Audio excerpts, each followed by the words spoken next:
Galloway, and the mother of all talk shows. Welcome to the Open University of the Airwaves with George Galloway. Welcome to the special Christmas Eve edition of the mother of all talk shows. As you patiently wait for Santa Claus to come down your chimney, we thought we'd bring you some fireworks early. It has been quite the year.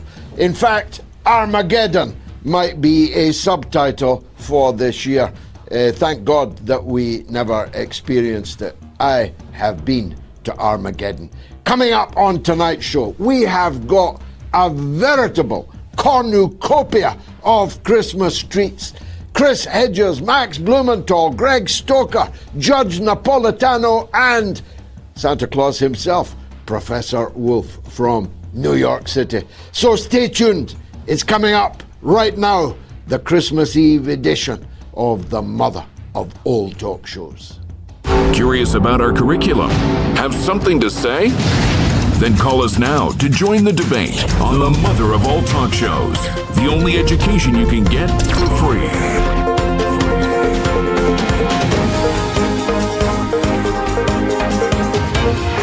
George Galloway, the mother of all talk shows. With George Galloway, the world is our classroom, and you're welcome to sit in and join the seminar. I would love to bring you a Straw Hats and Trumpets Christmas Poppers festive edition, but it's difficult because this was an annus horribilis. This was a year in which literally Armageddon was not far away. It was a year in which our governments marched us into war after war, either directly or indirectly.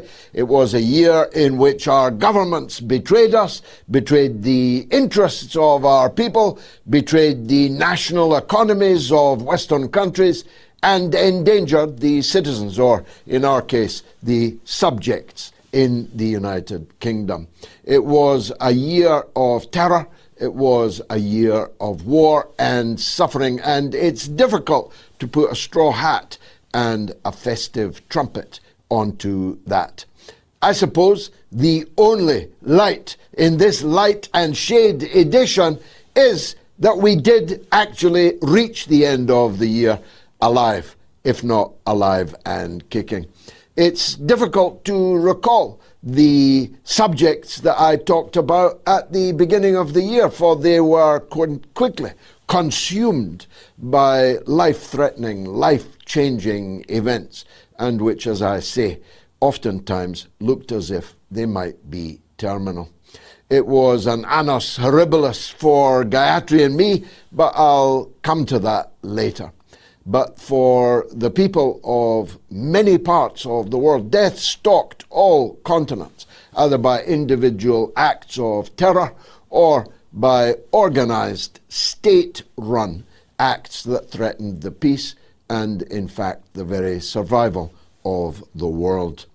As I said earlier, I have been to Armageddon, literally. It is a shithole called Megiddo nowadays, and it's very, very close to Gaza. And Gaza was a leitmotif throughout the entire year of 2025 and into 2026, I have absolutely no doubt. In fact, it's been a leitmotif of my life. Sometimes I wonder what my life would have been like if I had chosen to support Israel rather than Palestine. The truth is that the peace of the world is probably most threatened, although there are contenders, by events in what we call the Holy Land, in which the great religions were born. The great religions, monotheistic religions, all came from an area which is now regularly consumed by fire and blood. It's hard to recall now how epic were the events in June, for example. The 12-day war between Israel and Iran, an all-out war which began with a sneak attack, although it was no surprise to the United States of America, as Donald Trump later admitted.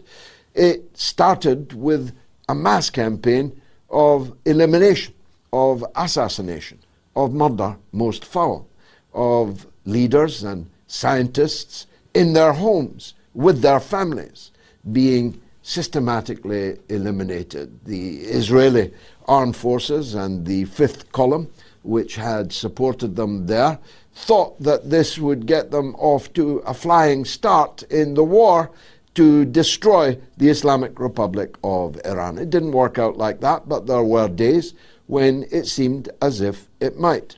But Iran had, as our guests repeatedly reminded everyone in the foregoing period, had the means and definitely had the will to respond in kind. And in the end, Israel was forced to beg for a ceasefire. Donald Trump has admitted that too.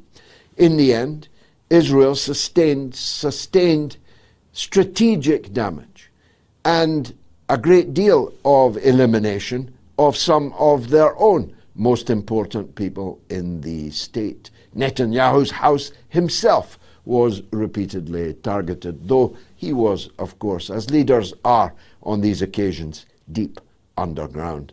The fireworks, the firestorm that hit Tel Aviv was so damaging to the Israeli psyche and to the psyche of those who support and sustain Israel that they had to ban the videos off the internet.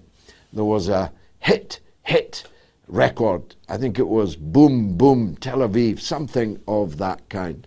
And it was so spectacular, it had to be banished, though you can still find it if you look for it hard enough. The events in Gaza were, of course, a leitmotif of a terrible year. It's not yet clear how many people perished in Gaza, but it's not yet clear because a very significant number of the bodies are still under the rubble.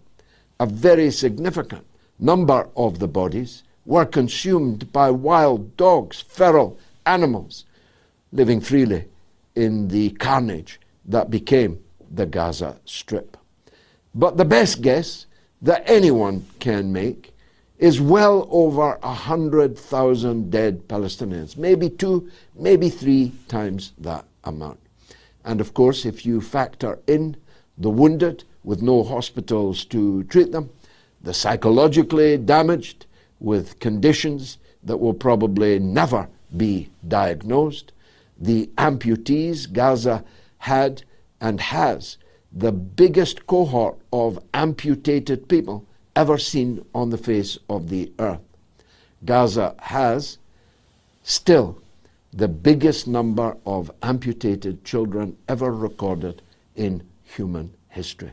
Just think about that. There were times when we opened our telephones, opened our computers, and viewed the social media that we were so aghast we could only sit back and weep.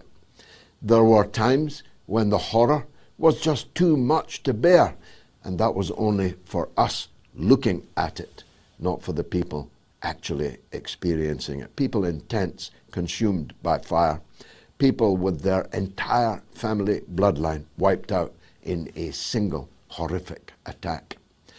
Some of it, I'm very, very sad to say, undoubtedly helped by the British Royal Air Force. Yes, the heroes of the Battle of Britain were press-ganged by a British Prime Minister to coordinate with that firestorm, to make the surveillance flights from the British base at Akrotiri in Cyprus, to help the gunners, to help the bombers, to help the terrorists who set fire to canvas, $50 tents containing entire families were consumed by multi-million-dollar airstrikes.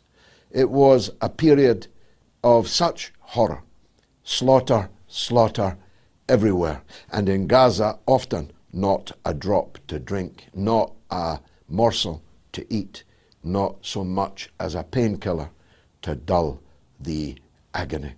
It was a period in which it often looked like the NATO war against the Russian Federation in Ukraine might well bring the world not to regional war, horrific as that can be, but to World War III.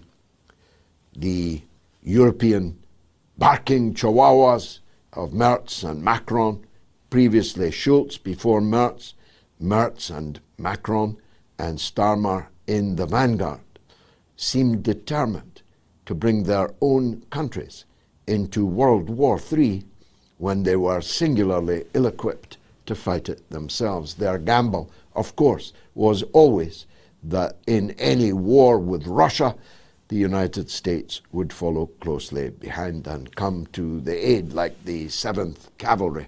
But the 7th Cavalry is nowadays led by a General George Custer, who goes by the name of Donald J. Trump. Donald Trump does not want World War III. He wants to keep making money.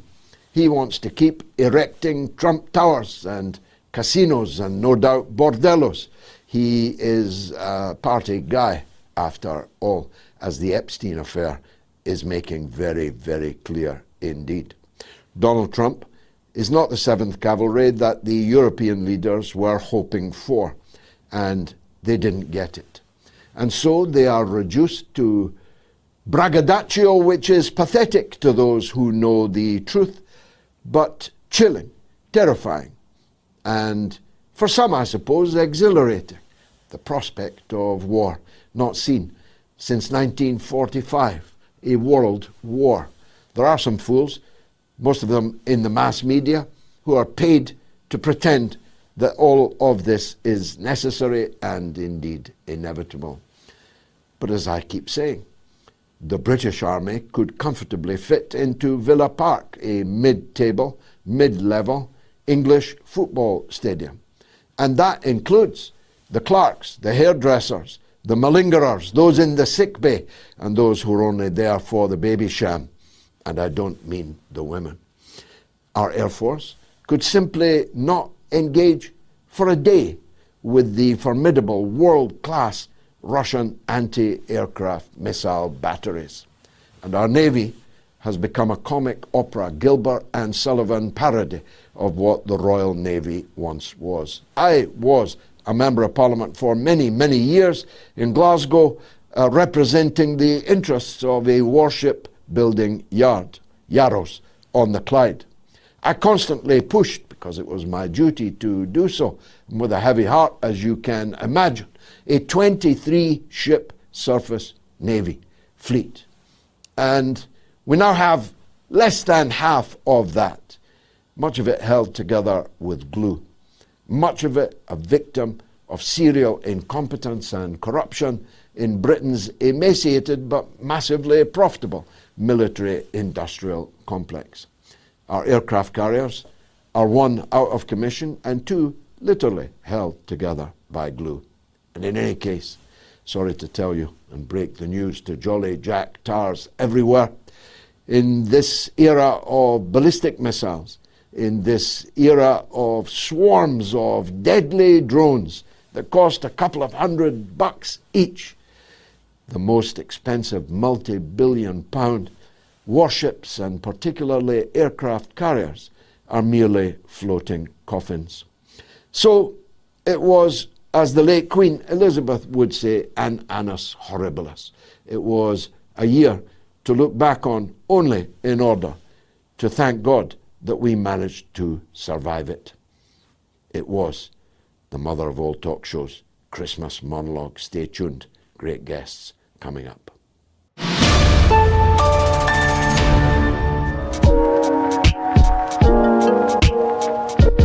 Full marks to you for your dogged persistence and your quiet and dignified insistence that you were right and I was wrong. I don't actually recall the clash that we had, but I would have to say that you are being proven right and I am being proven to have hoped for things that have not transpired.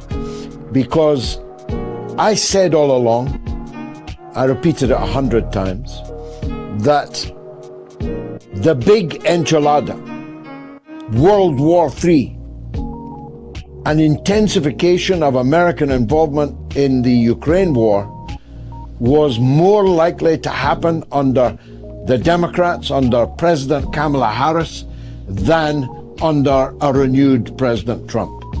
And I'll go to the stake defending that position.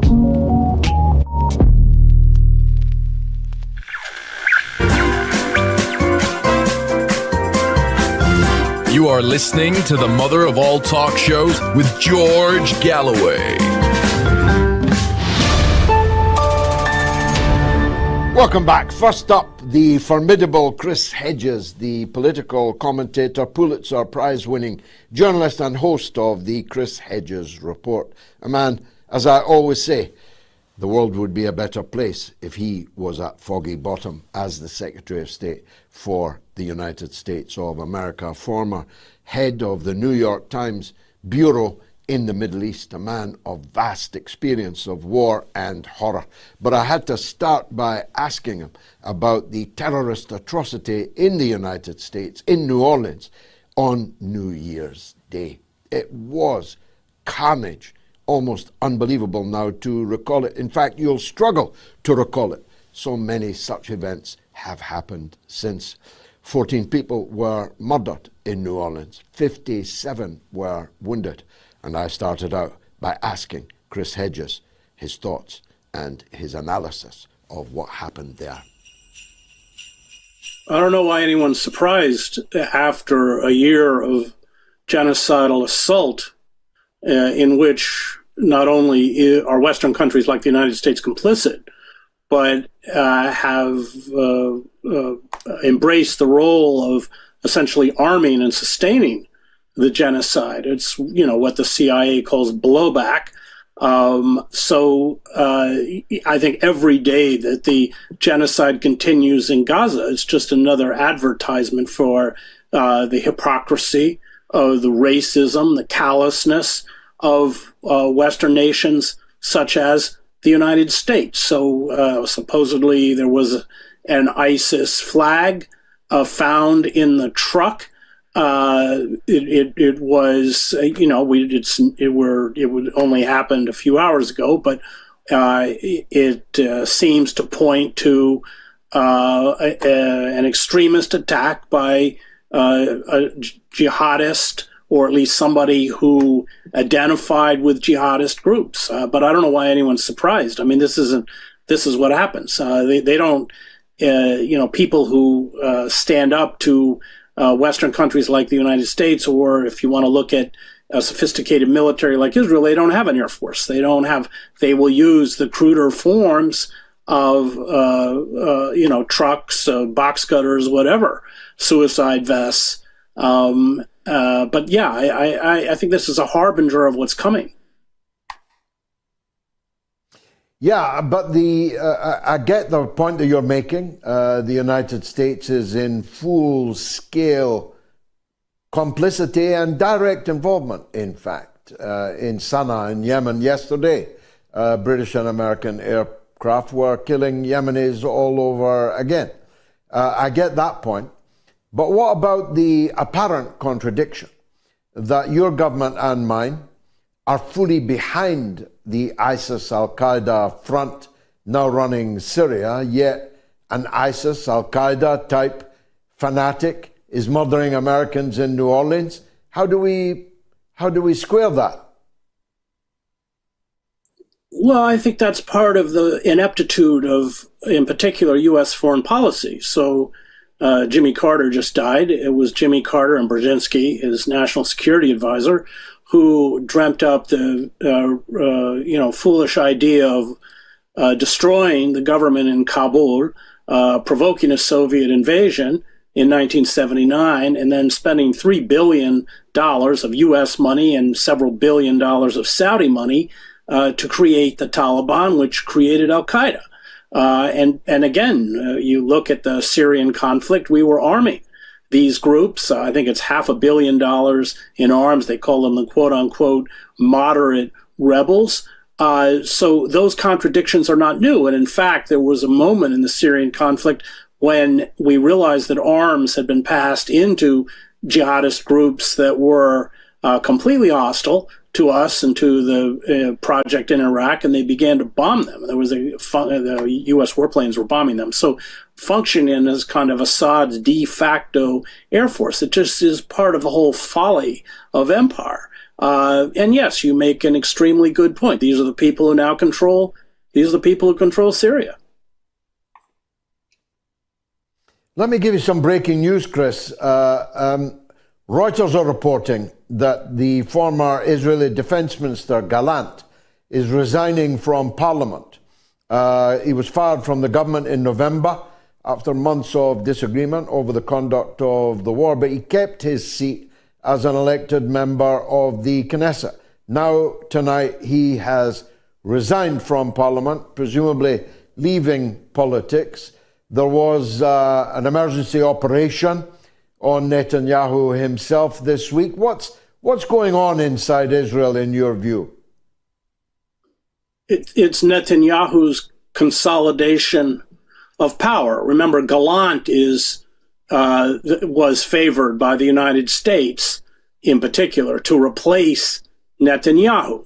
And Netanyahu, especially with the incursion into Lebanon, the strikes that have been carried out in Syria to degrade what's left of the Syrian military, the occupation of the buffer zone, so-called buffer zone on the Golan Heights, which is Syrian territory, including Mount Hermon. Now we see pictures on social media of Israelis skiing on Mount Hermon. This has made Netanyahu wildly popular. Netanyahu's hold on power immediately after October 7th was very precarious. He needed figures like Gallant. He doesn't need them anymore. So I think it's an indication of Netanyahu's strength within Israel. Now, going back to the U.S., Donald Trump will be along in a minute.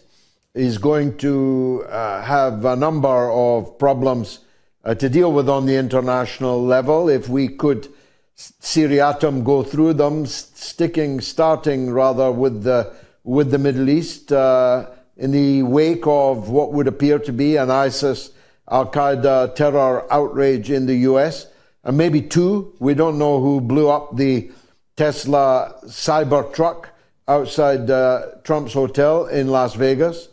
The instinct of Donald Trump would be to take a hammer to the hornet's nest that is the Idlib nest of these terrorist organizations.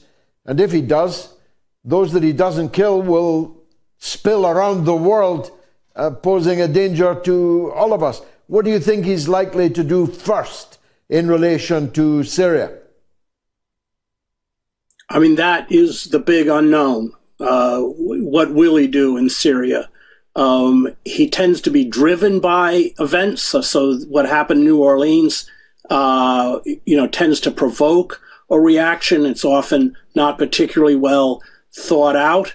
I think we don't know. We don't know how he's going to handle Syria. Is he going to make the connections that, are obvious, the ones that you have made, tying ISIS and these groups to the current Syrian government and Golani?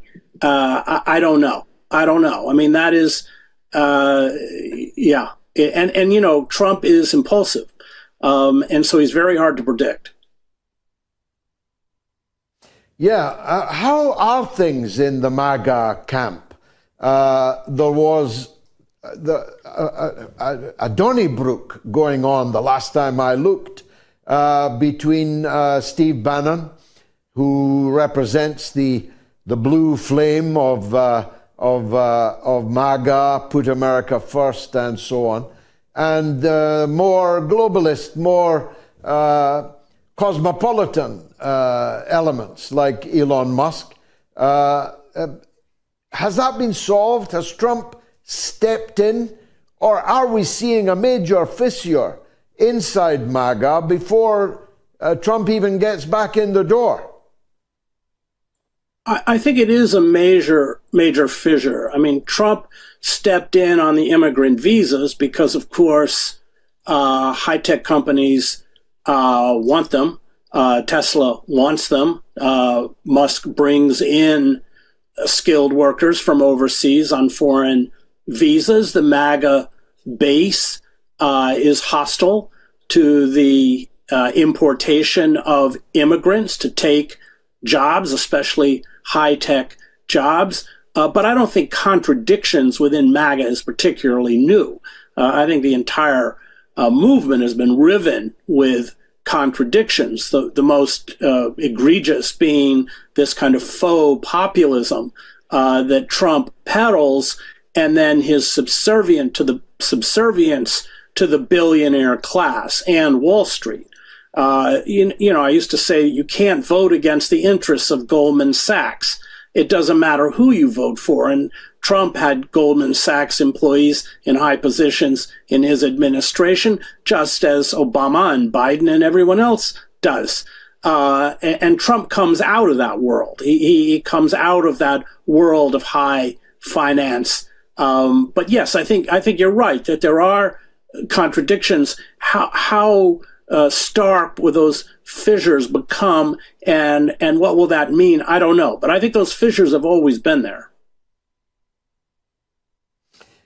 Staying in the U.S. for a minute, I don't know if you watched it. I commend it to you and the viewers. The new, it's on Disney, the new documentary Beatles 64, which talks about the invasion of the United States by the 4 Liverpool young men in 1964. It's a phenomenal documentary, but it opens with a kind of extended eulogy to President Kennedy.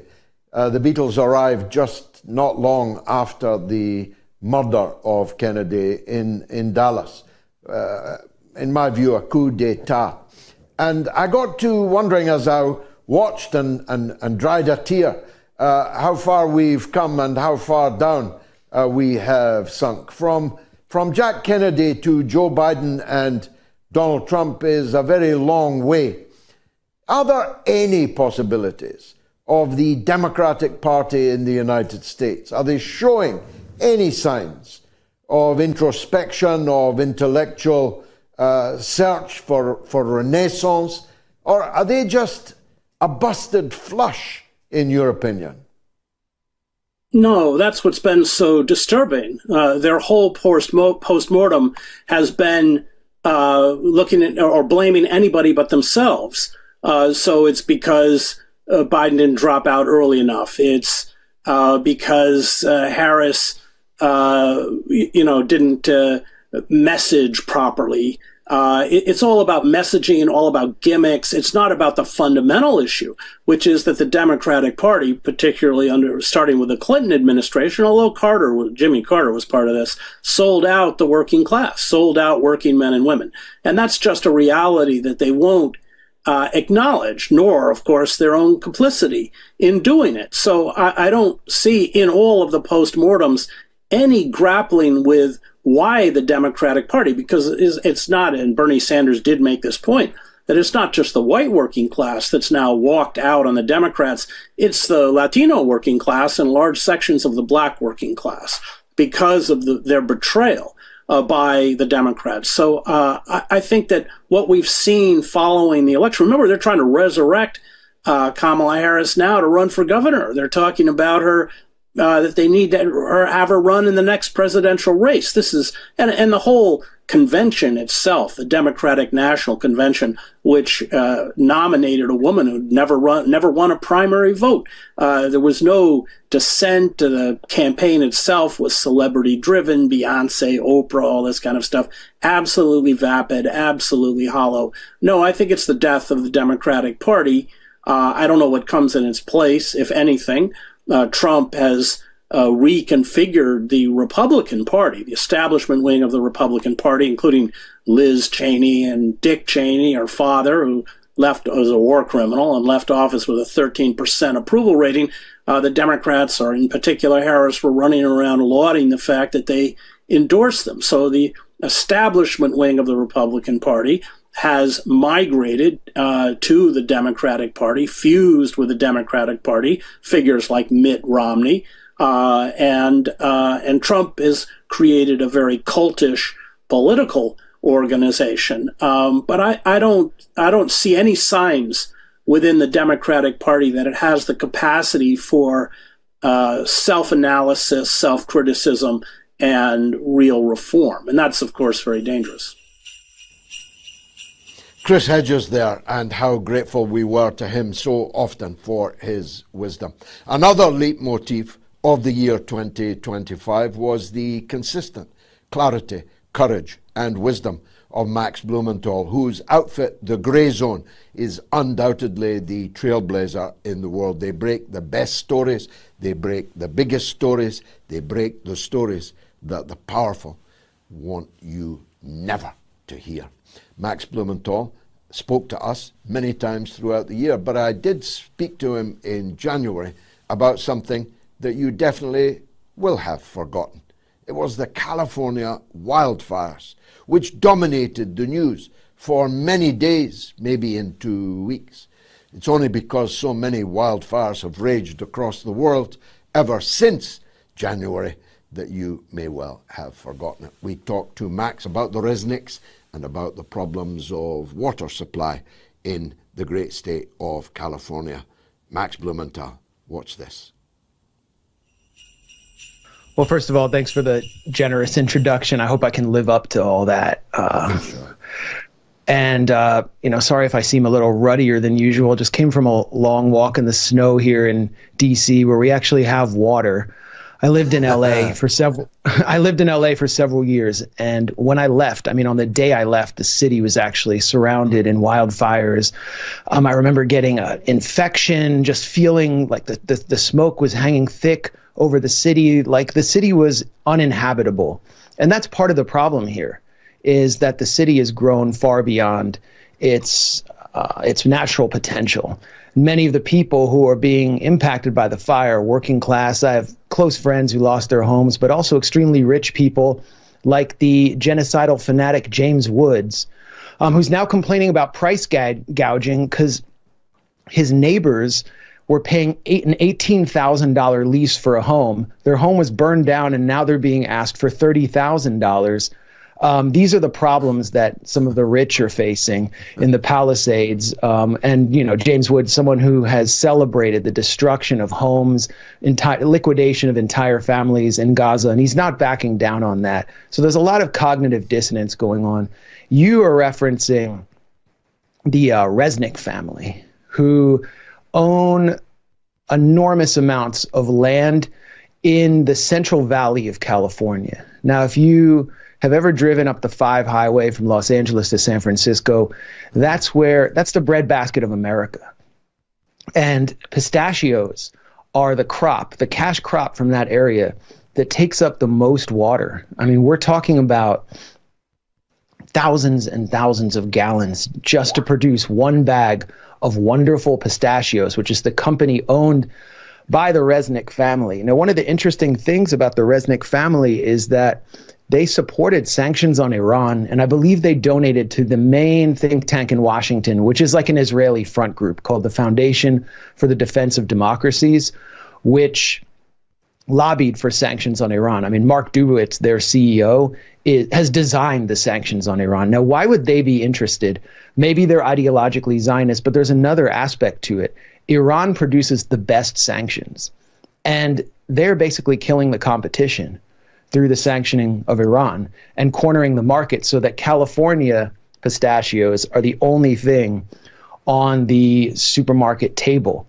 And they own not just the water that is irrigated from under the ground, that deprives smaller farmers and just average people in California of water. They also own Fiji Water, the Fiji Bottled Water Company, and they've backed up a military junta which allows them to offload fresh water from Fiji onto a tanker that they then ship to wealthy people in the West. So it's a pretty disturbing story. I mean, what we're seeing through the fires, what we see through every natural disaster or industrial disaster in the U.S. now, whether it's East Palestine, Ohio, or Lahaina, Hawaii, which is we lift the mask and see the inequality in this oligarchy that we live in.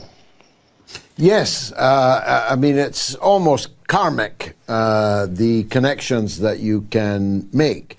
But it has surely done for, in any sane polity, the policy of sending hundreds of billions of dollars abroad, whilst your own fire hydrants don't have any water.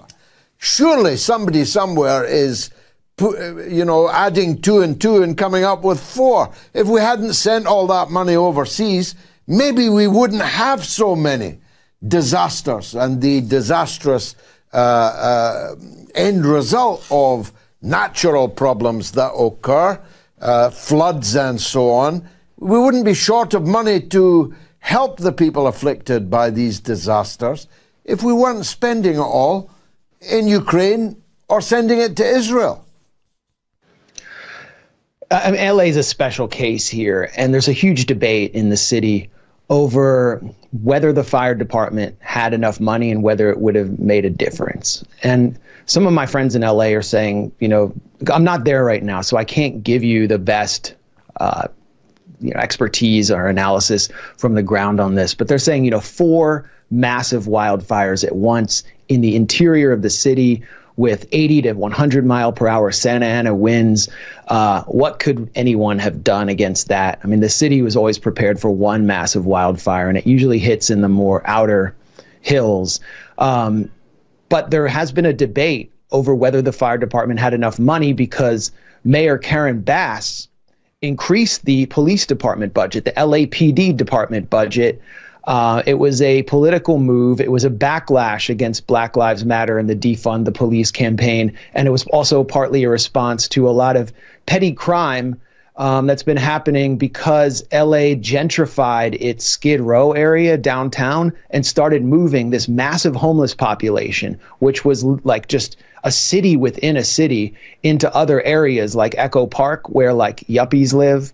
And people got upset with people who are mentally ill carrying out, small scale property crimes, defecating on the corner.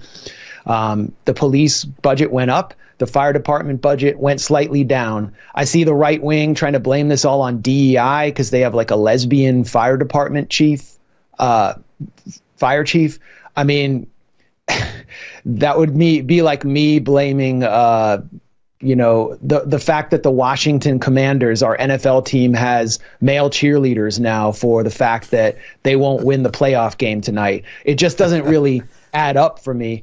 However, I mean, there is a reality now in LA and across the country. We're seeing more and more of these kinds of massive natural disasters. It's partly just a lack of municipal planning. And what would be wrong with reallocating, first of all, some of the money being sent to Ukraine? 175 billion has been sent to Ukraine. Some of it should be sent to allow for planning for future natural disasters in the U.S. Number 2, all people below a certain income level in Los Angeles who lost their homes. A friend of mine lost her home and her art archive, which was her entire business. She lost everything because it was just in her small home. So many people or small business people lost everything like that.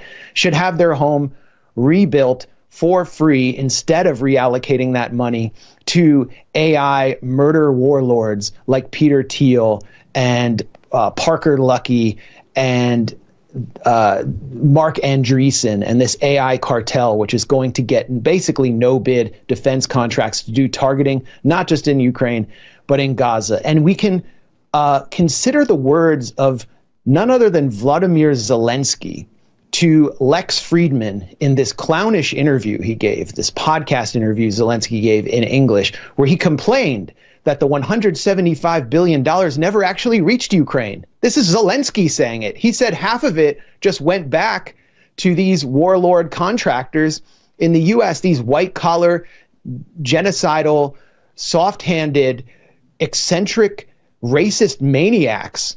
And if that money is just being given back to our upper class, this is the biggest money laundering scheme we've ever seen. The money should be immediately reallocated to Lahaina, to LA, and to rebuild this country and plan for the future, because this won't be the last kind of disaster we see like this. Now, Max, I've just been in Venezuela, albeit fleetingly, but when I got there, I discovered that the U.S. has already recognized someone else, not Juan Guaido, a much older gentleman who looked as infirm as Joe Biden, in mentally at least.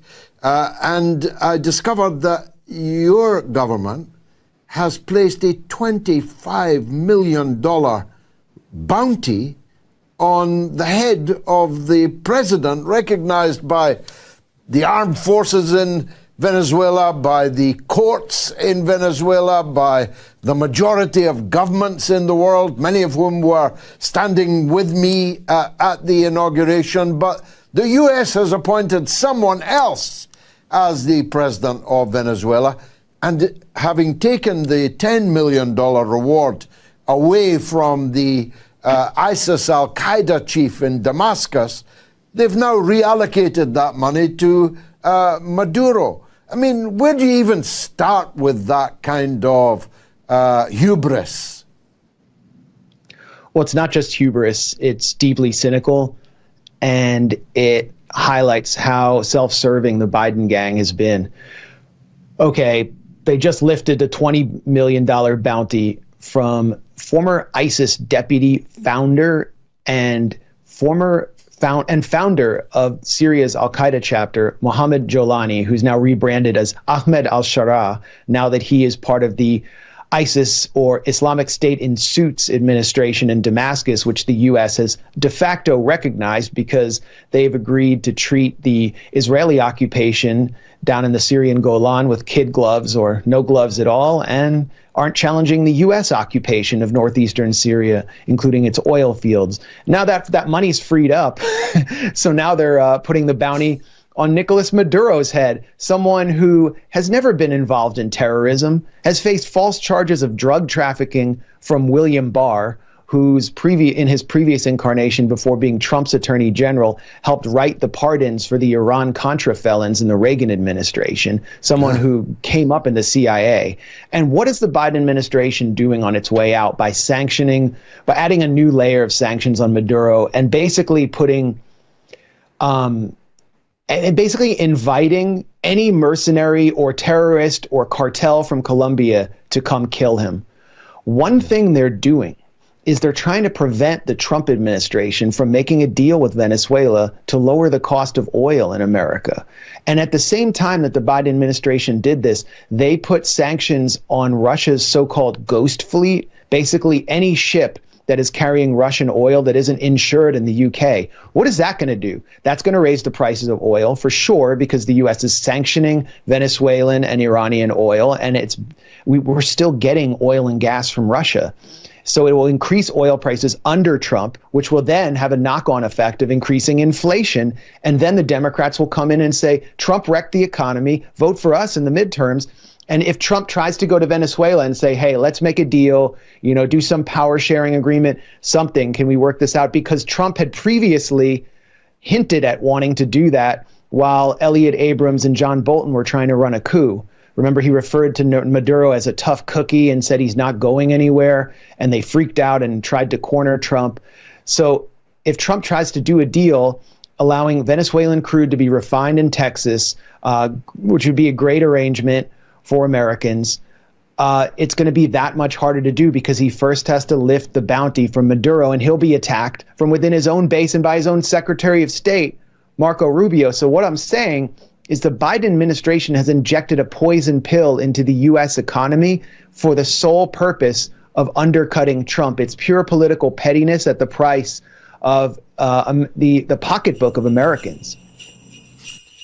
I thank God every day for the presence of Max Blumenthal in the world and the presence of Max Blumenthal in my life and the life of me and Gayatri. Max and his good wife, Anya Parampil, and their growing family, by the grace of God, are close personal friends of ours and one of the greatest treasures of our lives. Well, that's the first hour, but coming up in the second hour is almost even better. Greg Stoker was a surprise hit on the mother of all talk shows. Well, a surprise to me, but not to his legion of fans who fully expected him to light up the mother of all talk shows, as he subsequently then did, and not just on one occasion. He was a feature of 2025 for us. And what can you say about the wisdom, sagacity, and style of Judge Knapp, Judge Andrew Napolitano? How different the United States would be if Judge Knapp was at the Department of Justice or even on the Supreme Court. And the majestic Santa Claus economist, the socialist economist par excellence, it is the one and only Professor Wolf. They're all coming up in the second hour. Stay tuned, don't miss it. I wonder if there's more to it, Anthony. She says not, but might she be preparing for a presidential run? You very well may, but Americans don't like a quitter. So even if she was starting to speak some truth, we're not going to take that very well. Fair point. Very, very fair point. But Donald Trump's political position looks to me now extremely isolated. He has destroyed a very considerable part of his most militant base. He hasn't just lost Marjorie Taylor Greene, he's lost Tucker Carlson, he's almost entirely lost Alex Jones, he has substantially lost the support of Steve Bannon, and many, many others are beginning to question his judgment, and some even to question his continuing fitness for office. So he's in a very weak position. But if he wanted to, he could take the bull by the horns on this Ukraine question. He could say, stop sabotaging me. Don't think by leaking things you're going to divert me. I'm serious. I'm ending this war, and I'm certainly going to end America's involvement in this war. You are listening to the mother of all talk shows with George Galloway. Welcome back to the Christmas Eve edition of the mother of all talk shows. Next, I spoke to the aforementioned Greg Stoker, a man I hadn't known much about before, a former military man in the United States military who has developed into one of the keenest critics of American military and foreign policy, and he does it all with such chic and such style. Greg Stoker, the host of Colonial Outcast podcast, who works for Mint Press, one of the other great American outlets, breaking story after story throughout the year. I spoke to Greg in March when tensions between the United States and Iran were growing towards fever pitch. When we spoke, we were potentially on the brink of nuclear war. But hey, haven't we always been throughout this year? I asked Greg for his take. Watch this. Well, we've been watching a pretty big buildup. We've tracked at least 4 to 7 B-2 stealth bombers. They have extended capabilities to drop 3 30,000-pound ground penetrators, which is obviously meant to collapse caves in Afghanistan. That's where they were first developed for.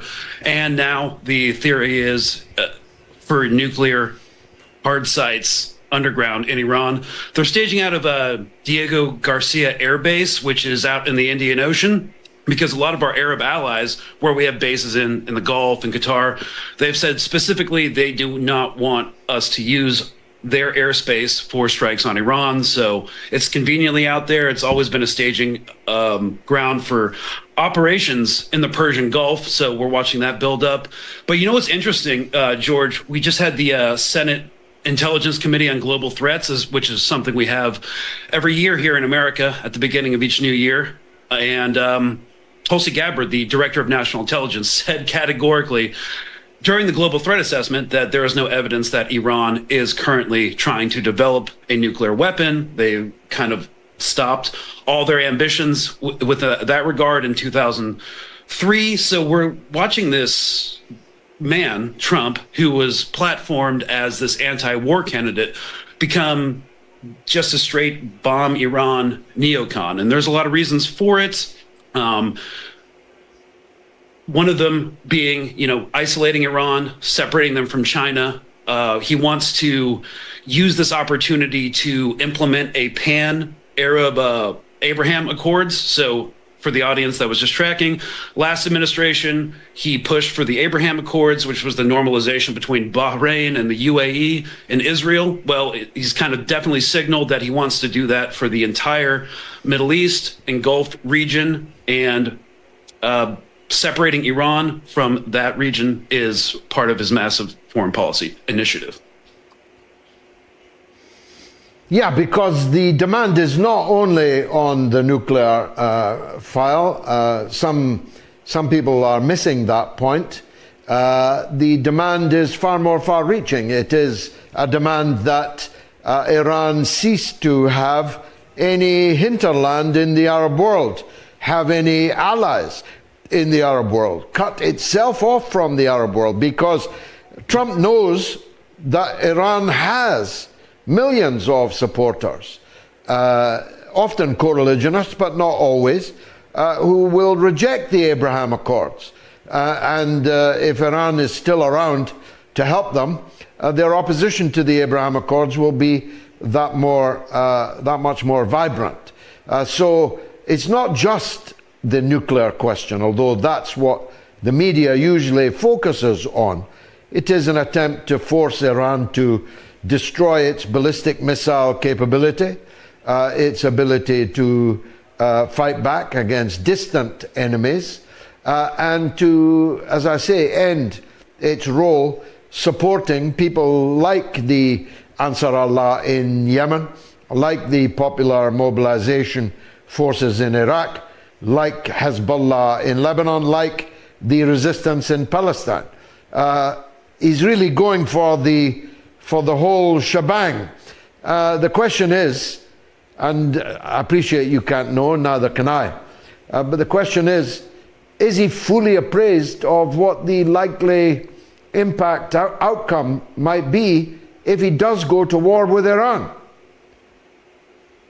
Well, first of all, I'd like to add one more thing in terms of the conceptualizing the geopolitical situation around this. It's not just about separating Iran from the Arab world and the Abraham Accords. There's also a concern with isolating China, right? The BRI, China's Belt and Road Initiative, their massive global infrastructure plan. Iran is very important for that. The U.S. in the West has a competing global infrastructure plan. It's not global, it's regional. It's called the IMEC corridor. India through the Middle East, through the port of Haifa into Europe. It's decades behind the Belt and Road Initiative. So that's also part of this destabilizing Iran, regime change in Iran. The interesting thing about U.S. foreign policy when it comes to Iran, it really hasn't changed. So if you guys want if the audience wants a point of reference, you can Google The Path to Persia. It's a 2009 position paper on how to implement regime change, affect a siege or a war or a limited war in Iran, put forth by the Brookings Institute. And what we're seeing right now is just a posture, a buildup based off of these old think tank pieces that have been floating around Washington since the early 2000s. So does Trump understand what would a war with Iran entail? Probably. I don't think he's that completely incompetent. First of all, Iran, very difficult geography. There's deserts, there's mountainous regions, which would be hell to deal with in terms of a counterinsurgency perspective. The population's 5 times that of Iraq, and Iraq was pretty easy terrain. We controlled the airspace. There's actually no way we could militarily control Iran, because then you'd have to set up a security force, which would basically entail like half of the U.S. armed forces just to implement a new regime, quote unquote, nation building operations. So the most we could do is strike hard sites, and then Iran will retaliate. They can overwhelm U.S. air defenses on U.S. bases in Iraq, in Qatar, all through the Gulf region. There's literally nothing we can do to stop them. And to the extent you mentioned the popular mobilization units in Iraq, well, Pete Hegseth recently called, and this was reported in Iraqi media, the president of Iraq, and said, we will strike targets in Iraq if any of the PMU retaliate against U.S. bases based off our bombing of Yemen and hostility towards Iran. So we're kind of prepping for this, I don't know, kind of annihilation situation where we can bomb Iran, our bases will get X'd out. So this is kind of why I, who still hold to sanity, think that this hopefully will just fizzle out, because there's nothing to be militarily achieved by striking Iran. We can't invade them. We can't destroy their nuclear program, which, according to our own director of national intelligence, does not exist in terms of a weapons manufacturing platform. So I don't know, what are we doing here? We're just doubling down on late stage mask off imperialism, and it's not going to end well for the U.S. The U.S. military is already stretched thin while having a massive budget. There's a massive recruiting crisis. Again, people don't want to be invested in foreign wars and go to die overseas like we did for the past 20 years.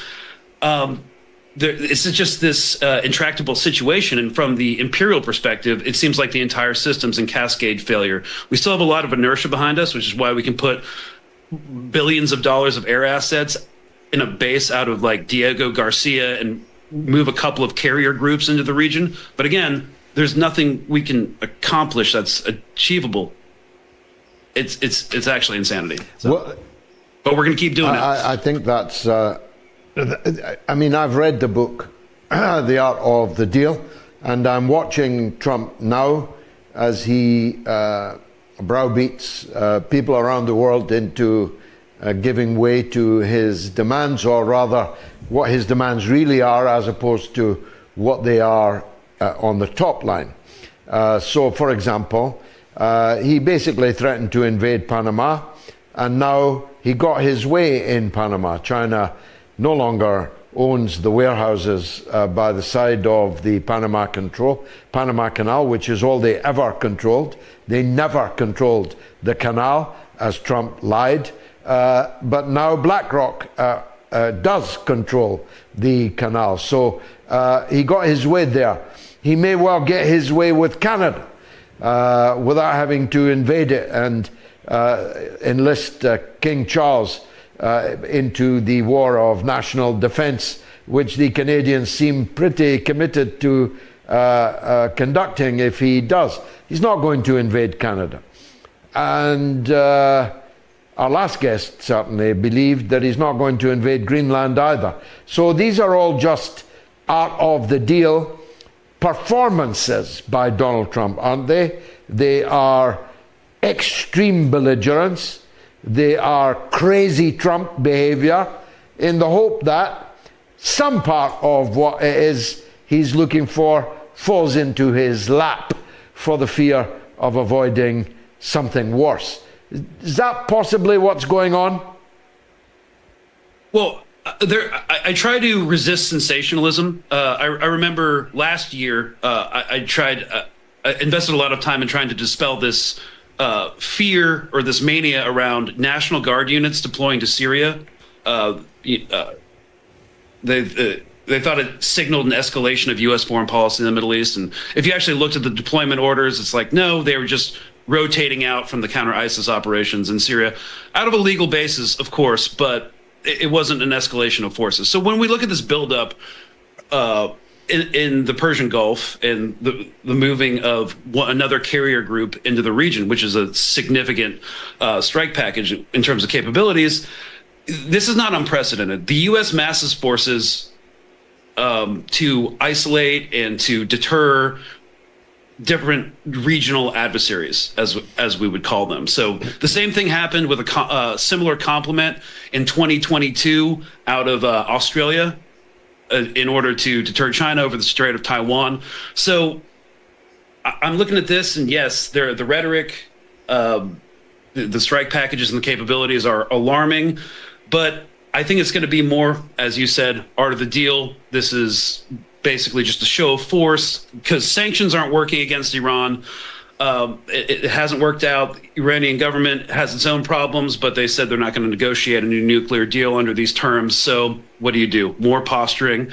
And I just don't think the American people are ready for a direct conflict with another sovereign power. Bombing the Houthis, fine. Sending money to Israel to bomb Gaza, Lebanon, annex the West Bank, and occupy Syria, fine. But the actual commitment of U.S. forces against, another sovereign nation, the consent hasn't been built yet. They're trying, but it's just not there.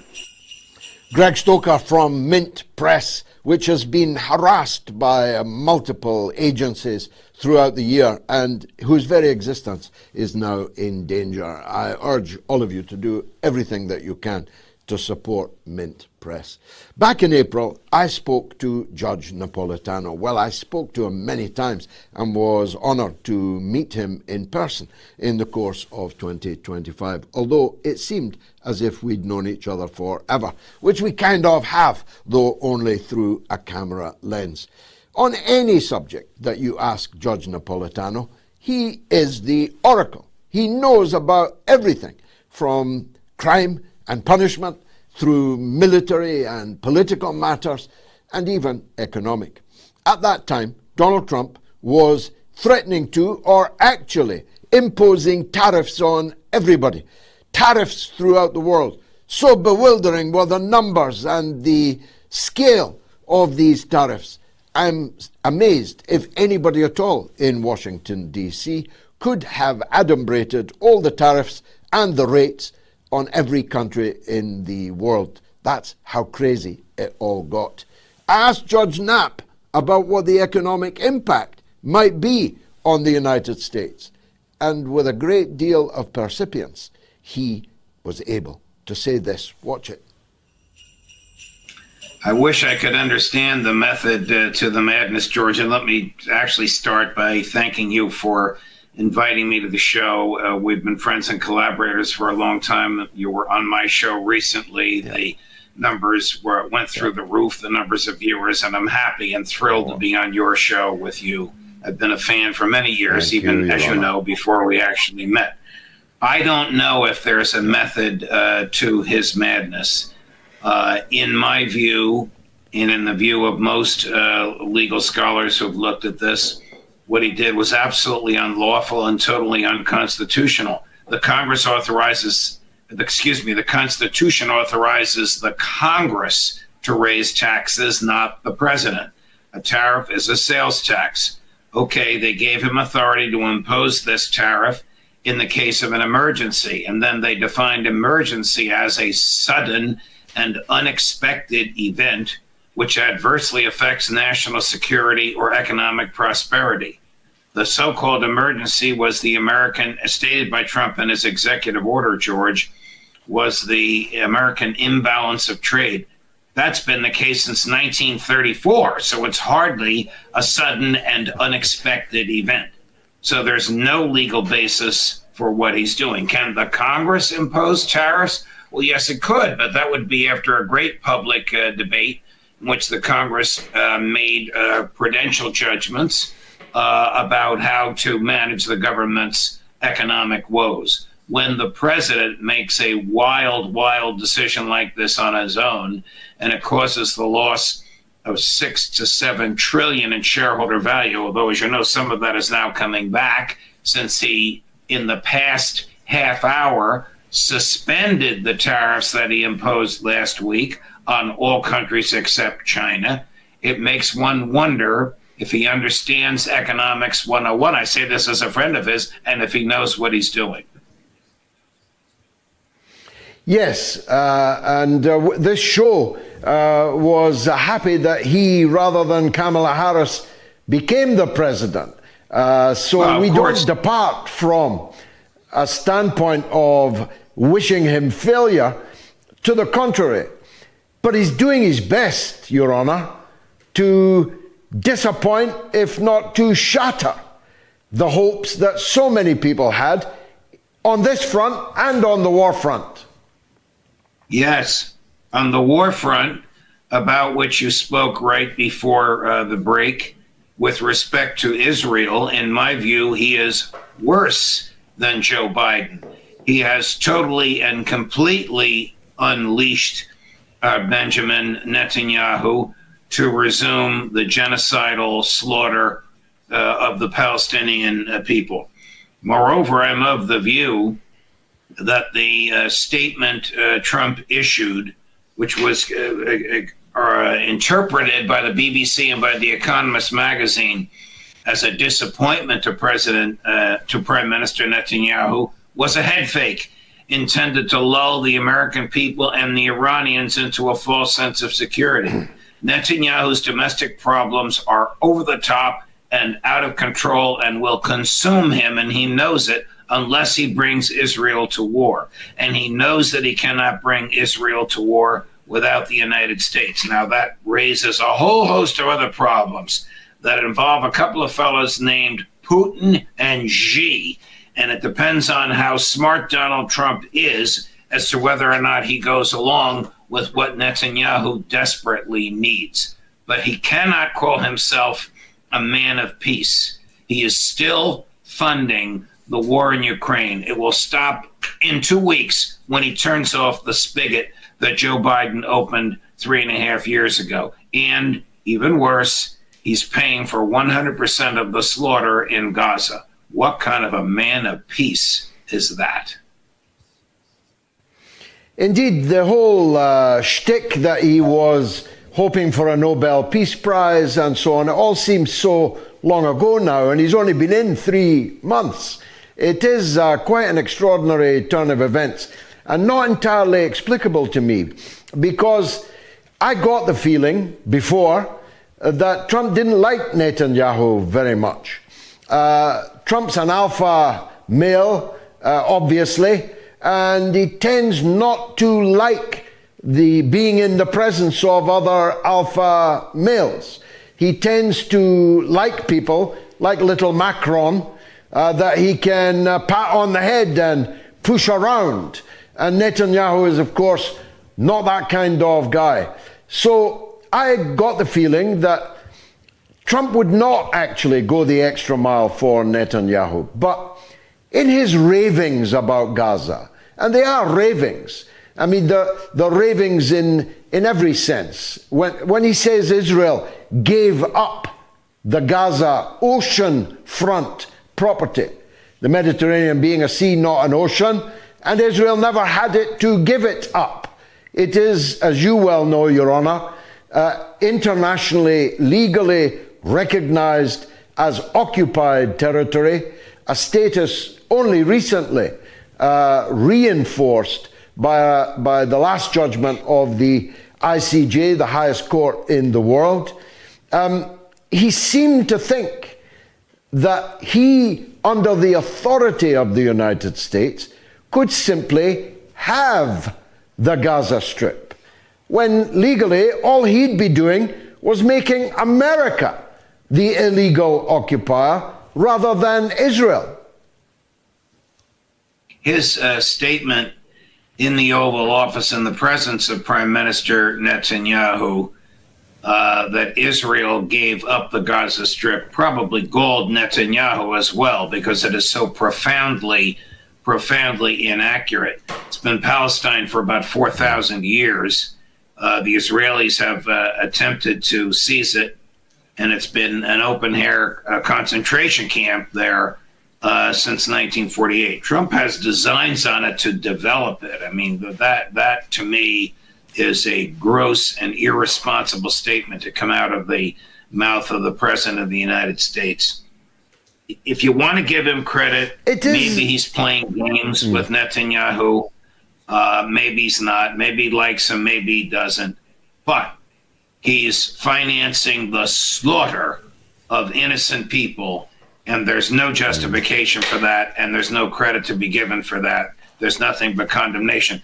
George, I was surprised at the poll numbers that you read. Those polls are not publicized here in the West. Here in the United States, you can sense a feeling that enough is enough. But you have to get that feeling on shows like yours and mine.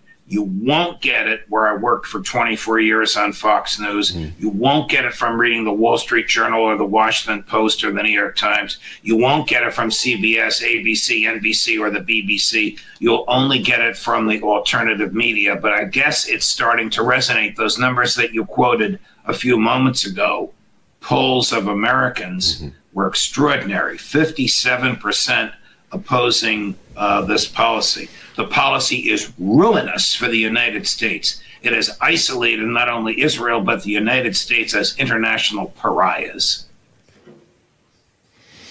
Indeed so, and they are remarkable, given the blackout of truth on almost every medium, with the exception of yours, mine, the Grey Zone, and one or two others.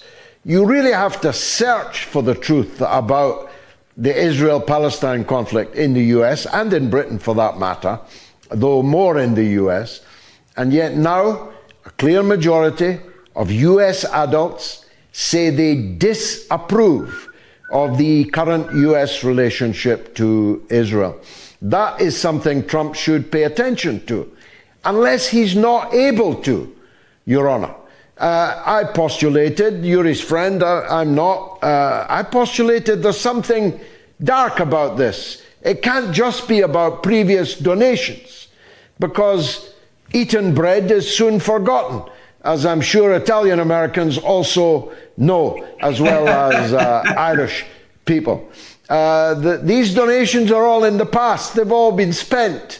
I'm wondering if he's compromised, if there's the Israeli equivalent of, you know, a P-gate tape on Trump that keeps him in the fold, as it were. Well, the Mossad has a reputation for being extremely effective at controlling people. I would like to think that it is the money angle, not just with him, but with everybody around him, including about 95% of the United States Congress, which receives substantial donations from AIPAC. You know what AIPAC is, of course, as do your viewers and listeners. You did suggest in the segment before you brought me on that his involvement with the late monster, Jeffrey Epstein, might be held above his head in a way so as to control his behavior. I don't know. I hope that's not the case. That would be a severe and extreme form of blackmail, but you can't put anything past Mossad. Mossad is so devoted to the concept of the apartheid Jewish state that it'll do anything it can to keep the money flowing. Let's turn, Your Honor, to the Chinese front, because that's what will be grabbing the headlines later tonight and tomorrow morning. Trump's latest, and as I say, it's only the latest because it's developing, as you say, by the half hour, is 154% tariffs on China. China's responded with 180% in retaliation. These numbers become a joke, don't they? Effectively, we're in a state of... They've actually gone up. They've gone up since we began this broadcast. Well, there you go. I mean, where is all this heading, Judge? I wish I knew where it is heading. You talk about alpha males. You have two in Donald Trump and President Xi Jinping, neither of whom is prepared to back down. I am hoping that the three of them will be in Moscow on May 9th to celebrate that day in Russian history, and that the three of them will sit down with their aides and translators and work out some kind of a new reset, a new economic relationship. Maybe that's just wishful thinking, but you have to add to this the rantings and ravings of my former Fox colleague, who's now the Secretary of Defense, who last week in Japan faced China and threatened them and said, don't you dare think about doing anything with Taiwan because we'll be here to defend it. I mean, the military people will tell you, and I'm sure they have, that it is inconceivable that the United States could defend against the Chinese Navy and military if they want Taiwan, and no good purpose is served by threatening China. So you have the threat to China from Secretary Hegseth, and now you have these absurd and ridiculous tariffs. If you want to buy a toaster at Walmart or Amazon in the United States, last week it cost you $25. Now it costs you $100. Now, if you're interested in saving money on the toaster, you're not going to spend $100. And if you're looking for an American-made toaster, you're not going to find one at all. So who is Trump hurting? Trump's hurting what we call Joe Sixpack wearing a red MAGA cap, basically his blue-collar base.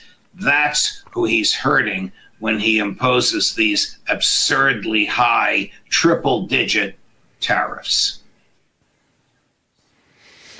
Indeed so, and that seems to me, I'm not an economist, but that seems to me the obvious point, that tariffs are going to be a blow to the standard of living of an American working class, which has already suffered so much ever since Clinton and the NAFTA, and the deindustrialization. I mean, once upon a time, the best toasters would have been yours.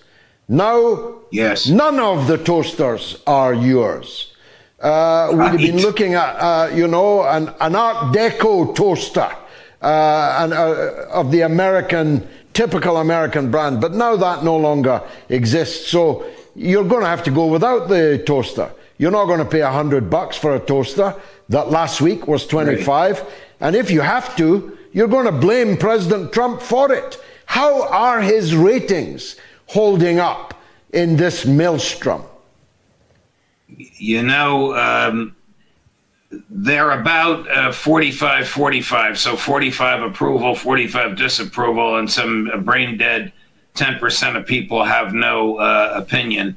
The definitive polls come out over the weekend. I don't know what they will show. I don't know if they will show that Trump came to a sense of reason, or that the public thinks that he really didn't know what he was doing in the first place with this imposition of tariffs and then reduction of all of them except on China. The impression that most of us have is that he doesn't get basic economics 101. He hasn't been able to produce a single reputable economist, progressive, libertarian, Democrat, Republican, liberal, conservative, academic, or industrial. No credible economist has supported what he's been doing. And even some of his strongest allies in the United States Senate have condemned it. It's too early to evaluate what he did this afternoon here in the U.S. afternoon by removing the tariffs on everyone except China. But those polls will be reflected when they're taken this weekend. Now, finally, as an eminent jurist, you're familiar with the concept of habeas corpus. Can you produce the corpse, the body of Joe Biden? Is he still alive? Why haven't we heard anything from him? After all, just a few months ago, he was sharp as a tack behind closed doors and ready for another 4 years in the White House. Now, it's as if He was no longer alive. What can you tell us about him and the party that he led? The books are starting to come out. The early drafts are starting to be leaked.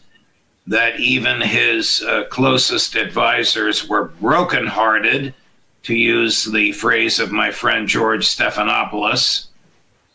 George is at ABC News and a former advisor to President Clinton, but a very prominent journalist who knew Joe Biden for many years.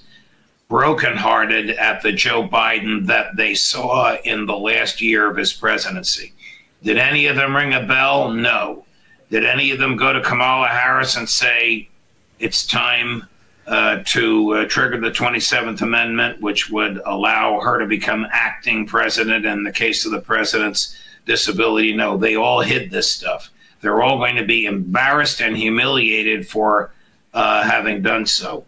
But in terms of where is he, I must tell you, in my view, and of course I'm not a physician, he's really incapable of making any intelligent comments today, because we have not heard one word from him since Donald Trump became president, even though Trump has undone much of what Joe Biden did.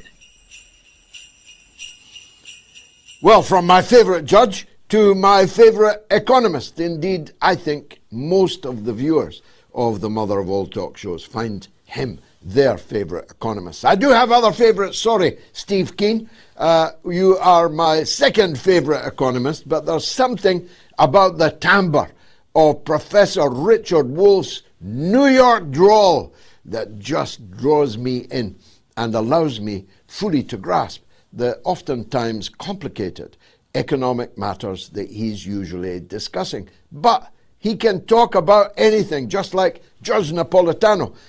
Earlier this year, I talked to Professor Richard Wolff about Gaza. What else was there at that part of the year? Take a look at what he said. Well, I'd be glad to tell you my reactions, and I'm glad to be back speaking with you, George. I admire your work, and it's an honor to be a small part of it. Thank you. The Palestinian people have shown the world over the last year and a half that despite an unspeakable onslaught of military destruction, maiming, killing, that has led much of the world to use the word genocide over and over again to describe it, the Palestinian people have shown they're not about to leave what they take to be their land, despite the suffering they've obviously gone through. Why Mr. Trump would imagine that they're becoming a piece of American territory would change that behavior is a mystery to me, and to be honest, I suspect is a mystery to Mr. Trump as well. What we can expect is that the Palestinian people will not agree to go whatever this eventuates into. The United States will then be faced with the same dilemma the Israelis did. Are you going to try to bomb them out? Will that then be the promise that Mr. Trump made in the campaign to, quote unquote, end all these pointless, endless wars? He's already bombed Somalia within the first weeks of his administration. This will be another long, drawn-out war, causing the United States to be looked on in the Arab and Muslim world even more than it already is, as equivalent to and complicit with Israel. This is very strange, except in one dimension. Everything Mr. Trump has ever done has been to disrupt the normal way that governments work, that politics here in the United States works, that the Republican Party works. It's all disrupt and be different. Stay in the limelight. Stay on the evening news. come up with something so different, so bizarre, so extreme, so much the things that polite people don't say, that you garner the attention. That is what is going on here.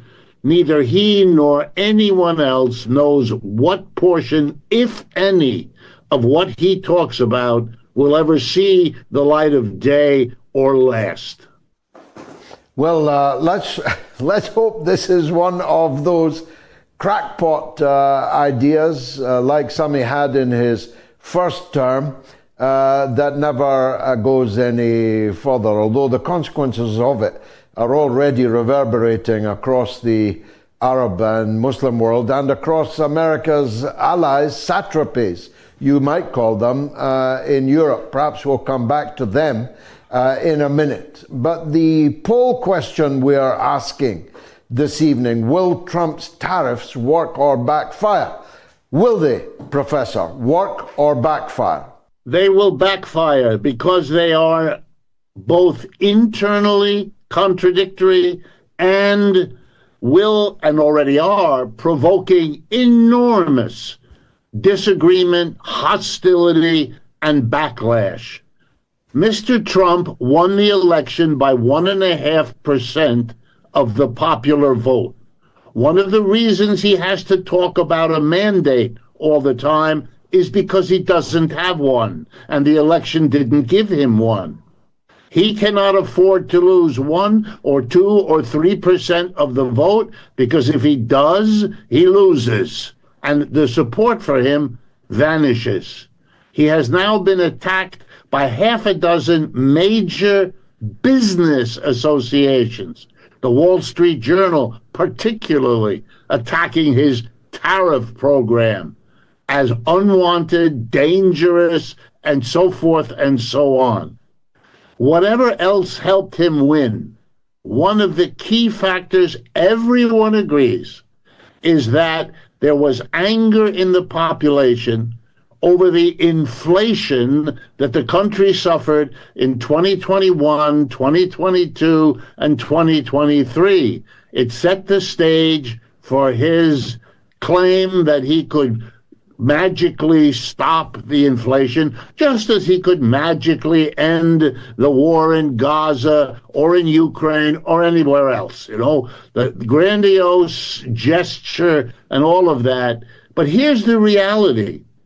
One of the few things that tariff imposition usually does is raise the prices inside the country that chooses to impose tariffs on the imports that it draws from elsewhere. The United States is a more globally engaged, import-dependent economy now than it has ever been in its entire history since it stopped being a colony of Great Britain. Okay, so we depend on all kinds of things, and above all, from Canada, from Mexico, and from China, who together are the three major trading partners of the United States. By the way, not Europe. So it's very important to understand that if he were to impose across-the-board tariffs, even if he were just to continue with the tariffs on Mexico and Canada, and please note how quickly those had to be undone with an effort to control the damage of even proposing them that it caused him. Please do not be fooled by the notion that anything here has to do with limiting fentanyl flowing drugs into the country or some other. These are excuses made to suggest that a policy error of gigantic proportions had to be quickly undone. And here he is pretending there was something he gained. Mexican troops have always tried to stop the drug trade in Mexico. They have a 75-year history of failing to do that. And we don't need a border with Canada, obviously, because no drugs of any importance come through there. This is silly. This is the desperate effort of the Public Relations Department not to admit that the whole tariff idea, and you can see it from the first administration he had, people should understand most economic policy that the president undertakes, he has to get the approval of Congress. He has to get a lot of work has to be done if he's going to have any chance of getting it through, with one exception. Some years ago, the Congress, at a time when we were not interested in or discussing tariffs, gave the president extraordinary authority on his own to apply tariffs. When Mr. Trump became president, he discovered that he can't do very much. Most presidents discover that. But that he has one tool. And even though it may not help him, it can put him in the middle of the story because he has the authority. He can do it. He can explain it to the people, and nobody else can do it. He can do it all by himself. He doesn't need approval. So he attacked China, and he will this on and on and on. This is theater.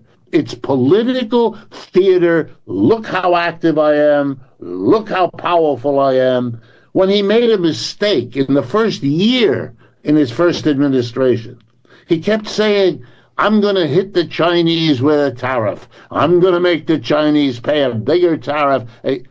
He had to have it explained to him, and it took a year, that a tariff is paid by the importing country to its own government, and the victims of the tariff, number one against China, is not China. It's the United States. An undergraduate with 2 weeks of economics education in an international trade course knows that.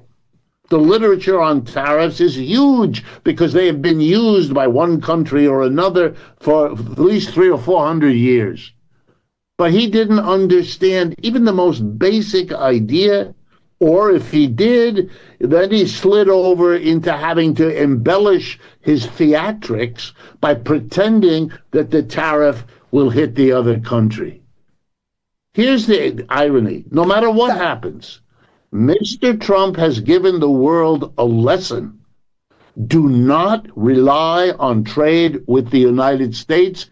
It can be taken from you. It can be abused at the drop of a hat, or to be more precise, at the drop of a wrinkle in American domestic politics, which can lead to such a person functioning in such a way, being in such a powerful position. And any CEO with a brain is going to try to diversify away from dependence on the United States, to reduce relying on an export market here or providing imports to the United States. It's too risky. And the risk factor, which all economics involves, has just become much, much worse. And if the rest of the United States allows him to continue, it will get very, very bad for the United States. This is short-term, political gain-driven theater at an immense long-term cost to the United States. It's a perfect segue into the BRICS currency issue. I'd like to take your expertise, Professor, if I may. He threatened 100% tariffs, tariffs, tariffs. It used to be Russia, Russia, Russia. Now it's tariffs, tariffs, tariffs. He threatened anybody who seeks to, as it were, give the dollar a wide berth. He threatened them with condign punishment in the form of tariffs.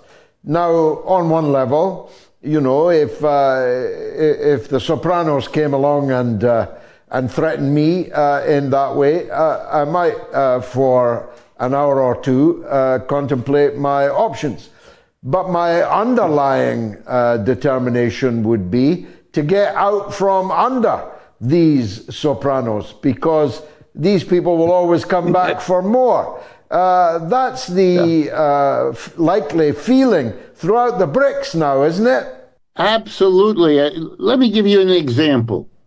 One of the leading countries, one of the founders of the BRICS is Brazil. And Brazil is a leader and has a dynamic leader now who is an advocate for the BRICS and so on, Mr. Lula. And Brazil is also the source of a lot of the coffee that Americans wake up each day and drink.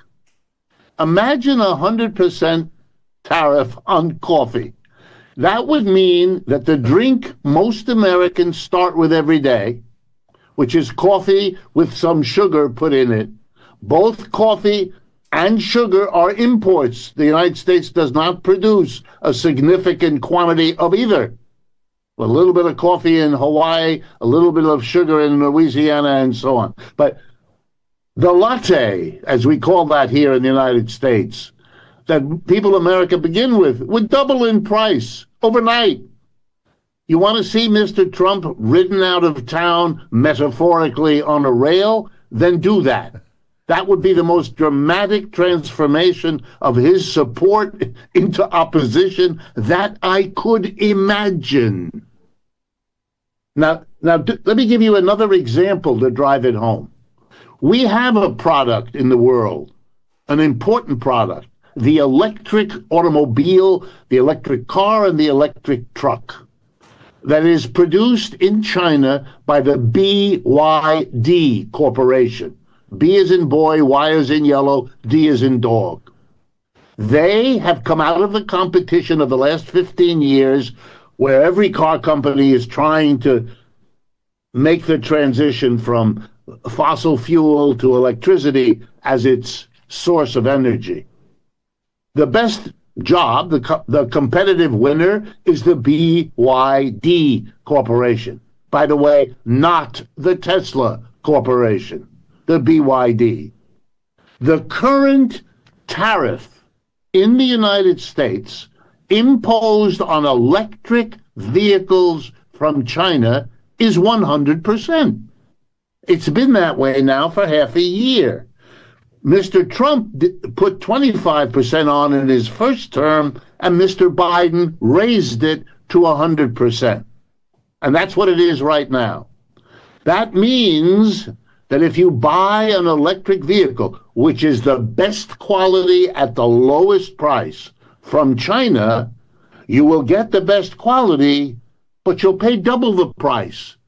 You'll pay the price the Chinese charge, let's say $10,000, but you have to give an equivalent to Uncle Sam, 100%, another $10,000. So for an American, this optimum truck or car electric will cost, here we go, double what the competitors of America, those companies in Asia, Africa, Latin America, or for that matter, Europe, they don't have to do that. It's a competitive disadvantage for every American company relative to its foreign competitors.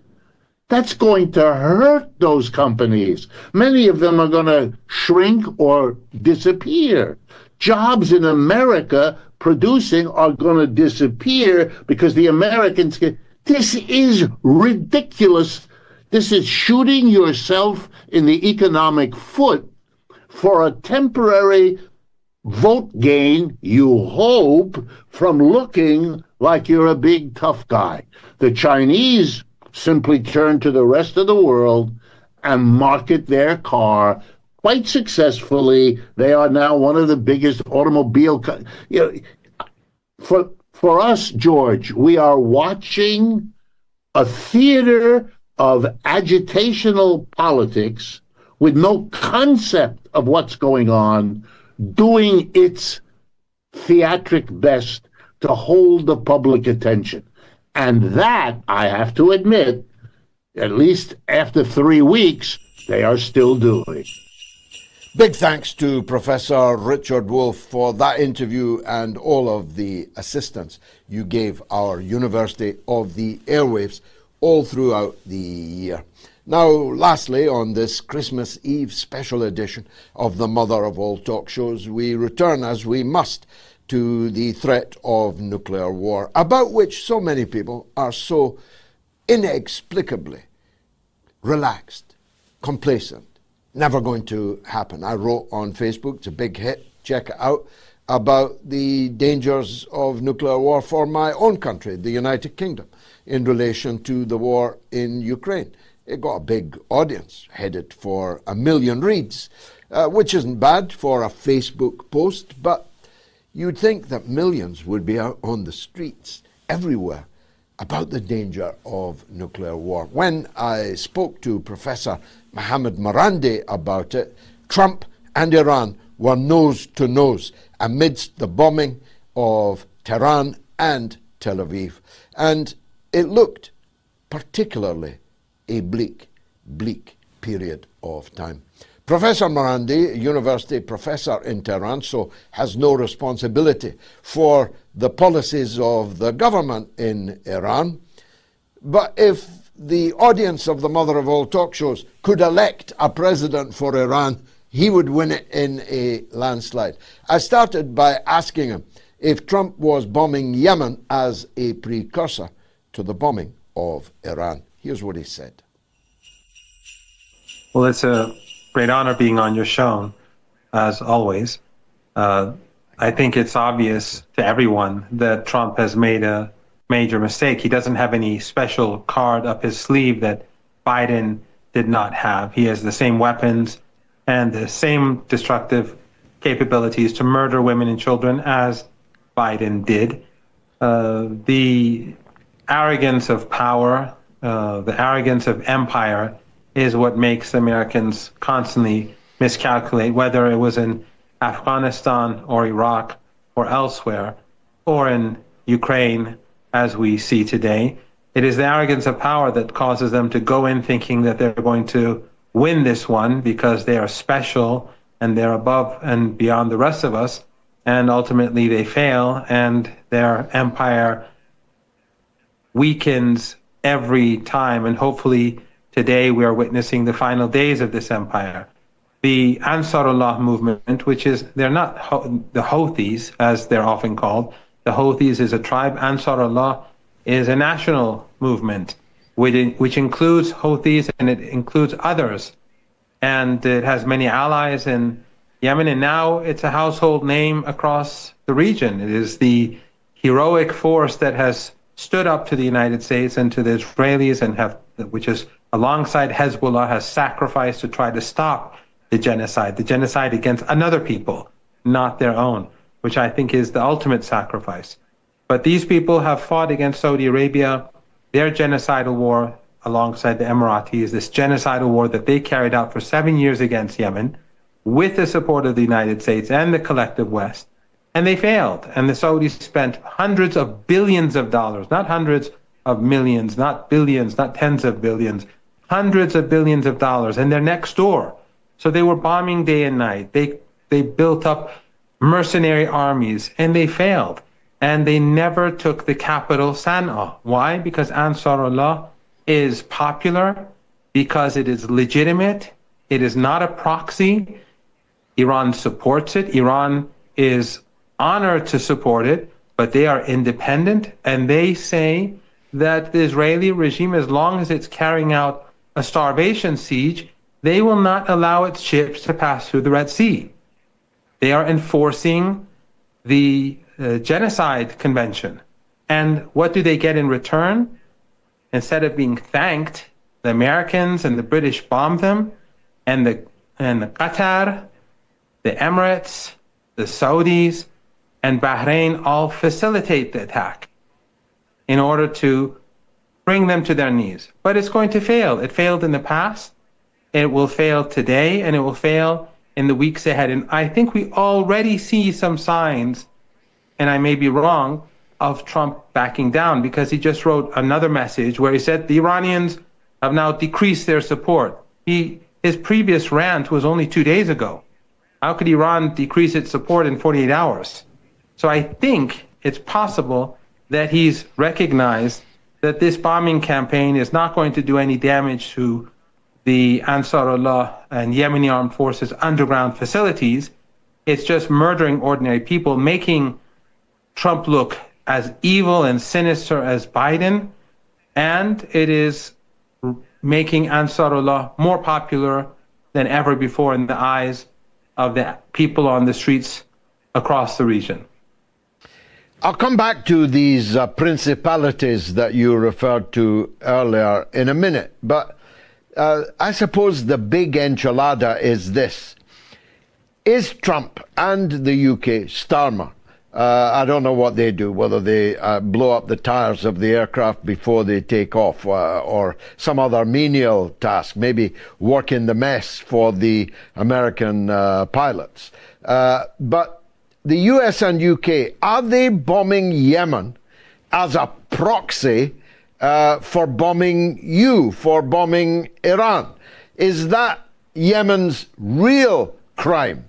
So far, neither the British nor the Americans have the bottle to bomb Iran, so why not bomb its neighbor with whom it has close and friendly relations?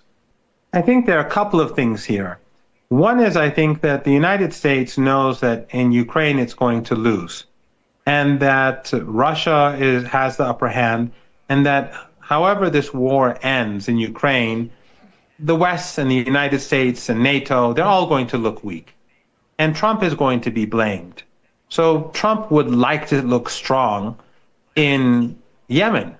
And also, in order to battle, let's say, the deep state and his opponents, whether in Europe or in the United States, who are going to, I think, increase the pressure, especially as the economy will continue to get worse, most probably, he does want the Zionist lobby on his side. That's how I see it. But I think in addition to that, the point you make is probably the most important point, and that is that bombing Yemen is the next best thing to bombing Iran. They can't bomb Iran because Iran can destroy the global economy.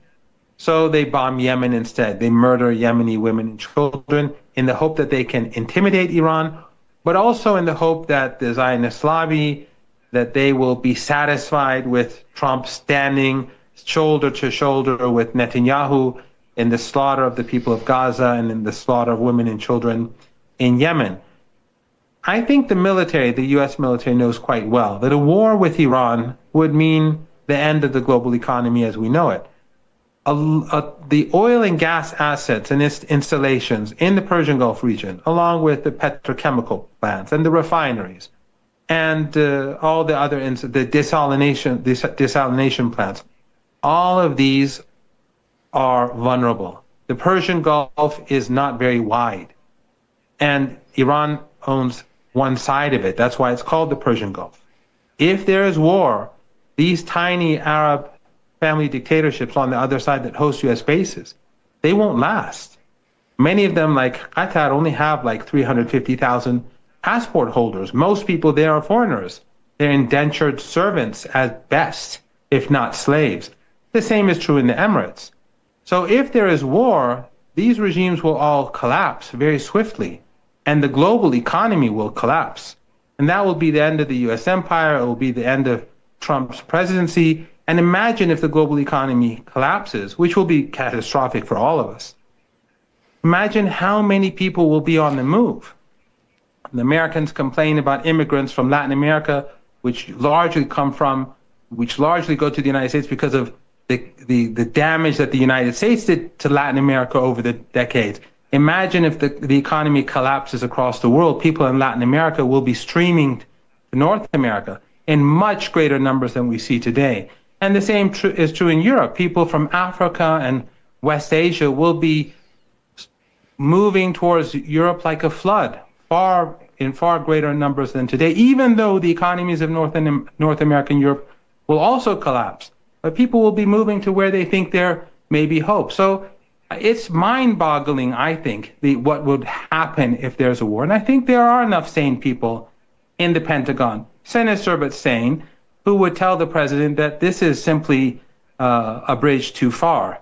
However, it's not impossible for there to be a war because you have the Zionist lobby and you have Netanyahu, whose personal interest is in war. Netanyahu has really destroyed the Israeli regime. He's exposed it to the world through his brutality and the brutality of the regime. The biggest loser in these 18 months is the Israeli regime because it's been shown to the world as morally illegitimate. But Netanyahu himself is a winner because he's been able to survive and stay in power because of these wars. So he is interested in expanding the war. But so far, I think probably the people in the Pentagon would have the upper hand and be telling Trump that war with Iran would be utterly disastrous. Well, I was going to return to the principalities, but I think you've dealt quite comprehensively with them. So let me turn to Gaza. The ground invasion, albeit a pinpoint ground invasion, rather like the limited invasion of Rafah that you'll recall from last year, has begun. What's that all about in your point of view? I think the very fact that we've had 18 months of genocide, with the exception of a brief break, where even during these 2 months where we had a so-called ceasefire, on average, 3 Palestinians a day were being murdered in the Gaza Strip, and the ethnic cleansing and murder in the West Bank increased dramatically. And we also had a murder a day in Lebanon. So this was never really a ceasefire. But except for these couple of months that it's been more quiet, the Israeli regime has been carrying out genocide basically because Netanyahu needs war. And so he cannot stop the war. He is going to have to constantly expand the war, enter Gaza, bomb Gaza, in order to satisfy his partners in government, his fanatical religious Zionists, in order to stay in power. And he has had success. You see the head of Shin Bet is now out. He's gotten his way. He's becoming more like the emperor of Israel. And the more secular, liberal Zionists, who are just as genocidal towards the Palestinians, they are very unhappy. And the divide in Israel and among the people who live in that regime, the divide is extraordinarily great, and some believe it can become deadly. So he needs to keep pushing. But I do not see the regime succeeding in Gaza, just as I do not see the United States succeeding in Yemen. They will only continue to slaughter more people, and they will become more despised. And George, I really think that in a way, restarting a Holocaust is even worse than continuing a Holocaust. For well over a year, people like yourself and others have been active to create awareness. But after a period of time, after months of seeing dead children and beheaded babies, it becomes normalized. But when the so-called ceasefire took effect, the international community took a collective sigh of relief. Even though, as I said, they were still killing people. But now when Netanyahu restarts this genocide, people are stunned and shocked. And especially in one day, he slaughtered over 400 people, almost 200 of them children. This angers people. It intensifies the animosity towards the Israeli regime. This, I think, is a huge mistake. It is evil, utterly evil, but it is also extremely damaging for the regime. I continue to believe that the Israeli regime is in its final stage of existence. I'm not saying it's going to end tomorrow or next week or next month or next year, but it has been exposed to the world for what it is, and those powers that lie behind it have been discredited, and they continue to decline in power. These are dark days, but I believe that in the future we will see light at the end of the tunnel. Everyone's favorite Iranian, Professor Saeed Mohammad Marandi. He has joined us frequently from the University of Tehran. So that's just about the end of this special Christmas Eve edition. I hope that you've enjoyed it. We'll be back again, of course, on New Year's Eve. But for the final time, almost, I'm joined by my good wife, Gayatri. What's rattling, Gayatri? Well, I must say many of the interviews that we've revised tonight concern topics that I had almost forgotten about. I mean, so much has happened in 2025 that to the world, never mind to us. Never mind to us. We haven't even talked about what happened to us. We just looked at the big and the great events of 2025 with the wonderful guests we've had. And hope you enjoyed that. The audience at home will be preparing for Christmas Day, Christmas lunch, Christmas dinner, under a Christmas tree. The kids will be awaiting wrapping their presents. Yes, children awaiting will be their looking gifts. anxiously up the chimney to see if they can catch a glimpse of Santa Claus. Exactly. People will leave out a bit of shortbread, a little drink, and maybe a banana. Carrots? Or an orange, or a carrot, yes, for the reindeer. Depending on where you are in the world and which tradition you follow. Absolutely. But if you do not, it's also okay. I'm always reminded of the sermon that Reverend Munter Isaac in Bethlehem gave. He says it's really not all about these materialistic things around Christmas. It's about the fact that a miraculous birth took place in Bethlehem, which is still today under siege. And he said in 2023 that if Jesus Christ would be born today, he would be born in rubble. And unfortunately, he's going to make the same sermon this year. God bless Reverend Gunther Isaacs. God bless the people of Bethlehem. God bless the people of Holy Jerusalem, of Nazareth, of the Holy Land. And may they have peace next year that they certainly didn't have this. We'll see you, as I said, same time next week. Special New Year's Eve edition, in which I'm sure, amongst the many other far more momentous events, our own personal situation, there may be one or two insights into that. If you're interested, turn up New Year's Eve. See you then.